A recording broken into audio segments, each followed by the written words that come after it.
ndimakhala ndi kumazifunsa kuti kwenikweni amalamulira dziko lapansi ndi ndani kodi. Ndikati dziko lapansi sindinena ngati Malawi pa yokhayi, koma ndiwena dziko lonse lapansi kuti ndani amene ali ndi mphamvu zazikulu zimene tinganene kuti amalamulira aliyense, amalamulira dziko lililonse, amalamulira paliponse.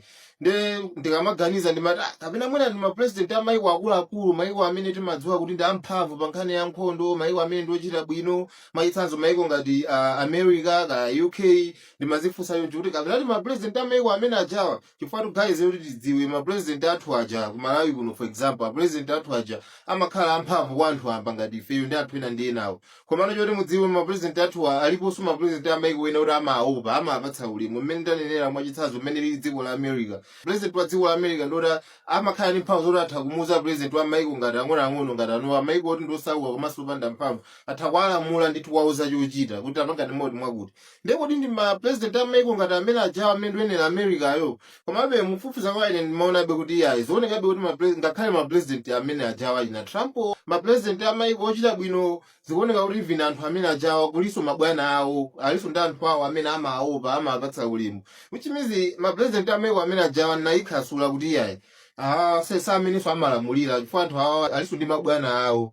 Kapena ndi anthu amene ali ndi dola, anthu amene ali ndi chuma olemera mwanyasiwa, chifukwa kunja kuti akuluakulu kule anthu munthu mmodzi kumakhala ndi ndalama zochuluka kwambiri. Magulu achina mwachitsanzo Elon Musk ali ndi ndalama zotukazika kukwacha, makakelere naso sangatulutsenso kuti ndi ndalama zingati. Amene angatulutse ndi kuti tikanikanso kutchula kuti imene iyi ndi figa yanji, tingayitchule kuti ndi ndalama zingati zimenezi.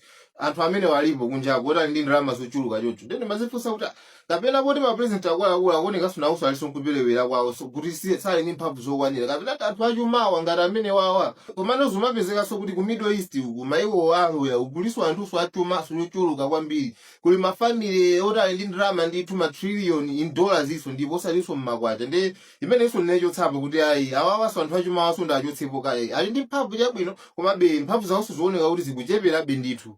Komano ndikuona ngati ndapizano asalano after adawa mukuwaona apawa amene dzina lawo ndi Bob Dylan. Adawa amene wawa ndi oyimba wa ku UK ku England. Ndi adawa anali ndi show nthawi ina yake mawiki apitawa. Ndi ali ku show kuja anazafika pena pake anasamba kuimba nyimbo iyi. Death, death to the IDF, death, death to the IDF, death, death to the IDF. Chimene akutanthauza mu nyimbo imene iyi IDF ndi dzina la asilikali kapena army ya ku Israel, mene lili MDF kwathu kuno. Ndi mkulu yamayimba pamene papa kuti akuti mukaona asilikali aliyense wa IDF mupheni ameneyo, sikufuna sotoneso asilikali a IDF. Nyimbo zimene akutanthauza ndi zimene zozo. Kwa anthu amene sakudziwa paja Israel kumenyana ndi Gaza ku Palestine, nkhondo imene yakhale kuchitika kuchokera inamba kalekale ndithu. Video yake sonafotokoza zambiri za nkhondo imene amene simunayonere muthu kayionera. Komano nkhondo imene ja izuchita kuonetseratu ndi kuti mkulu Bob Dylan ali mbali ya ndani, ali mbali ya Gaza. Chifukwa kamanena kuti muona asilikali yense wa IDF mupheni. Nyimbo zimene amakamba ndi zimene zozo. Ende choti mudziwe mawu amene wawa zimene zimachitika. Show imene iyi inali live pa BBC. Imene mawu amene wawa amanenedwa munthu aliyense amene akuonera show imene live ndoti anazimva zimene zizi live pa BBC. Zinathanga kuti aliyense wazimva.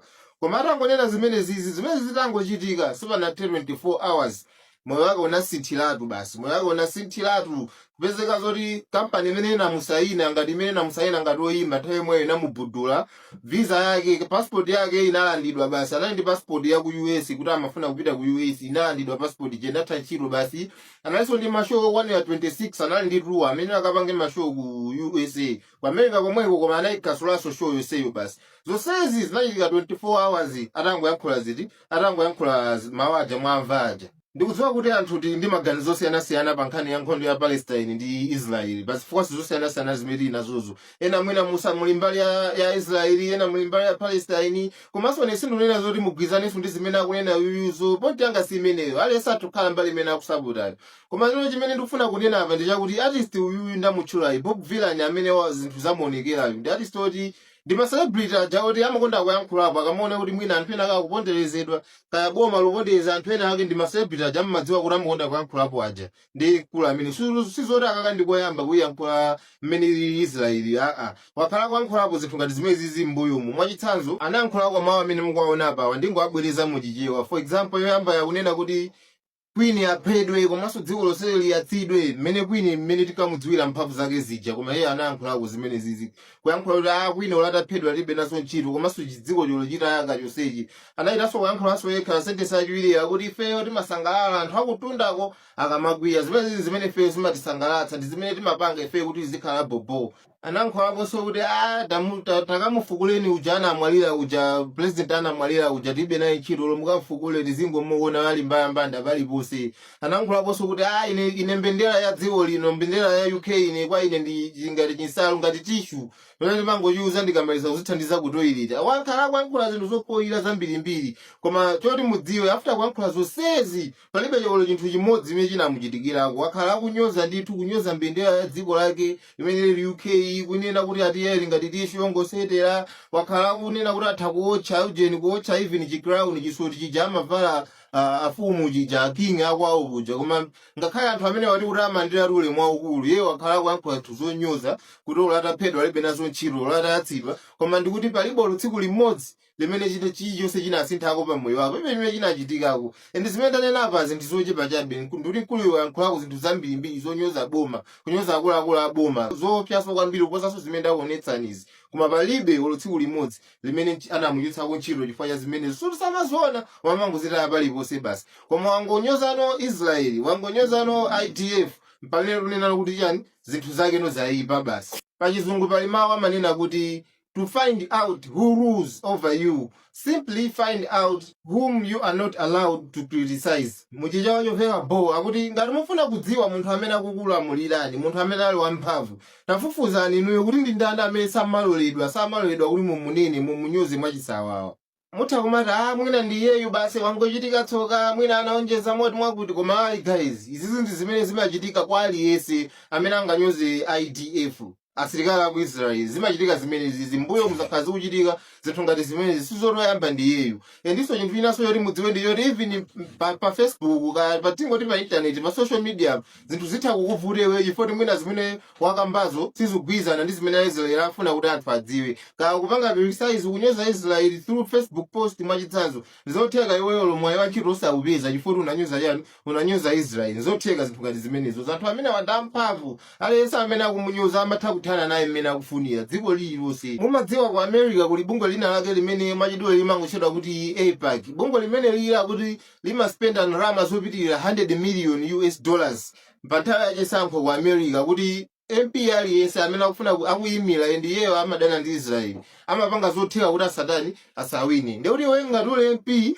ndiweyo amakudziwa kuti ndiwe munthu oti umadana ndi Israeli pazifukwa mpolo zitakhala zifukwa zake zoveka bwinobwino koma as long as iweyo isugwizana ndi Israeli ndikuti iweyo apanga chilichonse chotheka kuti usawine anthu amene wati kuti amakhala ndi ndrama amakhala ndi kuti akupereka ndrama kupanga sponsor even makampeni anthu amene afuna kuti awinewo kupanga chotheka chilichonse mumadziwa kuti ndrama imapangisa kuti zinthu chilichonse chitheke ndi anthu amene amapeka ndrama amayuza ndrama zawo munjira iliyonse kuti athane ndi aliyense MP aliyense amene akupanga zoti chani amene akuoneka kuti amadana ndi Israeli zimene zimachitika even ma president iso zimachitika kana ndiwe president oti olotokhala ndi mphamvu chotani koma ngati sukupanga zimene iwo akufuna ngati suli mbali ya Israeli ngati uoneka ngati ukudana ndi Israeli ndoti apanga chilichonse chotheka kuti iweyo satani usawine ndikuti 200 million US dollars ndrama yopitiriraso pamene popo imene amakhala kuononga akuspenda kuti athane ndi aliyense amene sagwizana ndi dziko limene lili ndicho choti mudziwe bungwe limene silipanga zimene zizi ku America kokha America yo ndi dziko la mphamvu limene akulipanga zimene zozolo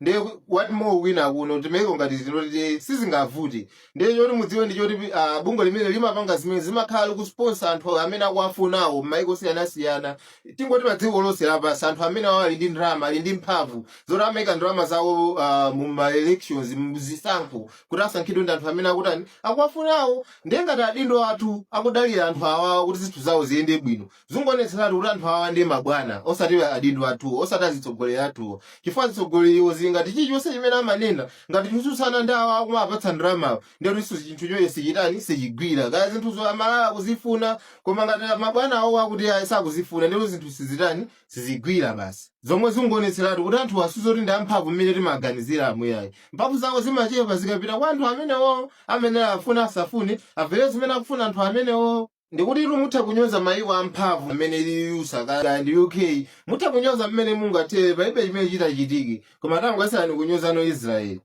muona anu mmene zinthu zingasinthire. Even abwana anu akuntchito alibenso mphamvu zolola kusungeni pa ntchitopo ngati Israeli ifuna kuti ntchitoyo musiye.